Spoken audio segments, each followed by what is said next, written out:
No magical treasure, and no whetstone. Keep your expectations low, boy, and you will never be disappointed.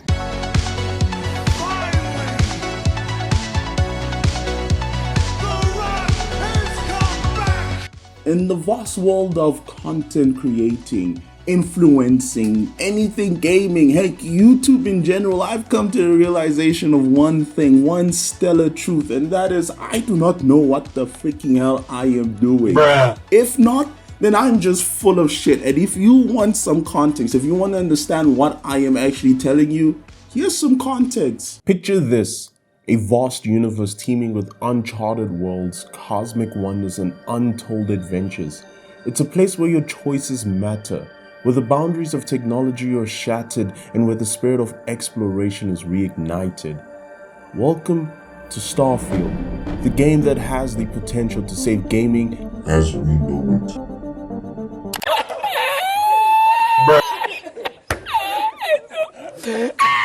I'd like to do a little talk on not taking ourselves so seriously. So there's a little mantra. I'll ask you to repeat after me. Y'all up for this? I'm full of shit. I'm full of shit. You know, at this point in my life, I feel like I should just drop this entire thing of trying to predict, review, or hype up games, because at this point I feel like I'm just becoming a budget-sized version of IGN, and I'm not even going to lie to you, is that I don't even think that sounds bad. I don't think it sounds bad at all. At least I'll get the views out of it, right? Listen, I'm not here to shit on Starfield or make a shit post about it, because the entire internet is divided in half on whether it's good or bad, and I'll leave that to your subjective thought. Heck, if you want someone to influence your thoughts on that, go watch another video, because I'm not gonna talk about it like that in depth, because at the end of the day, it doesn't really matter. They made $73 million at the end of it all. It doesn't matter what you think! And we come down to the reality of it, is that when it comes to gaming as a whole, is that I don't even know what's bad or good anymore. I mean, let's take Dark Souls for example. Dark Souls is the pinnacle of everything that is good in a game. I feel that. That's my opinion. It's my 5 cents. You take it, you leave it, you drop it. That's all on you. But then at the end of the day is that no one thinks it's epic. No one thinks it's the peak of game. No one thinks it's actually good. Everyone thinks that it's okay. I remember when the game first came out. I remember when Dark Souls 1 actually dropped. I was there, I existed, I was around, and guess what?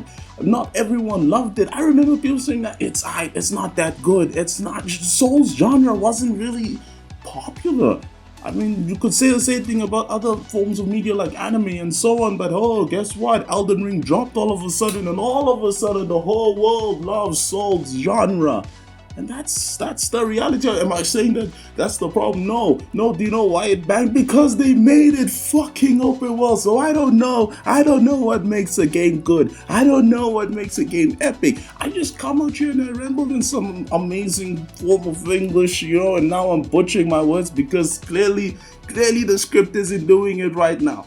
Clearly it's not banging. Clearly, because I don't know. And then all of a sudden, Phantom Liberty's gonna flop. I don't know. Oh, wait. I was actually right. I was right about one thing.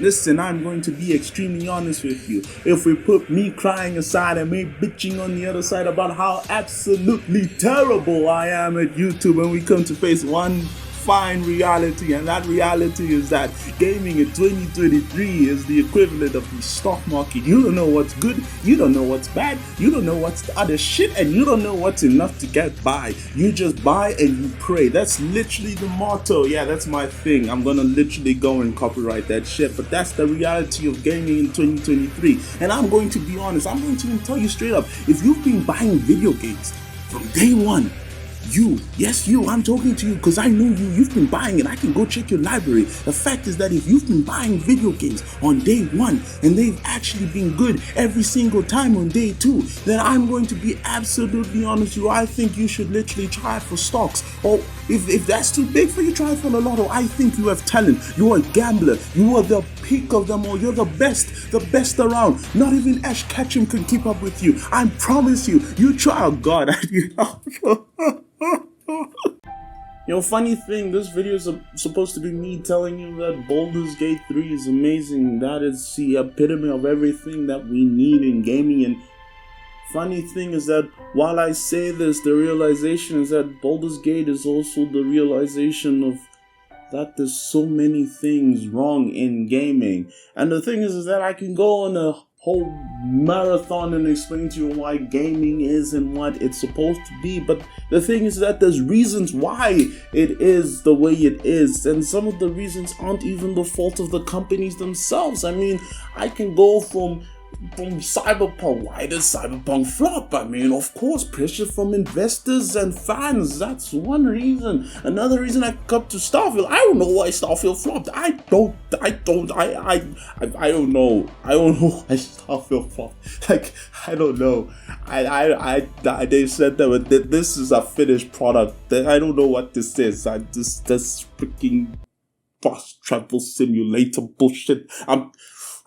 The fact is that when it comes to all of this, I come to the realization that I can never be satisfied as to what I feel is good, and I can never be right on what I think will be good or bad. The fact is that when it comes to all of this, I look back and I realize that, hey, my videos were always shit, not because the games are gonna flop me, they were always shit because I put expectations on those video games.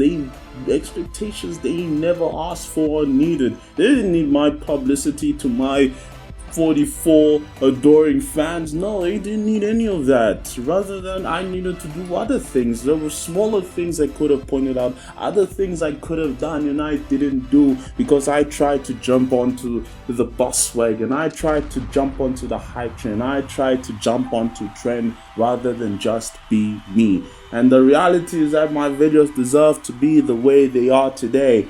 Not because of anything else, not even because of YouTube, because of me. And the fact is that at that realization, I realize I need to do better.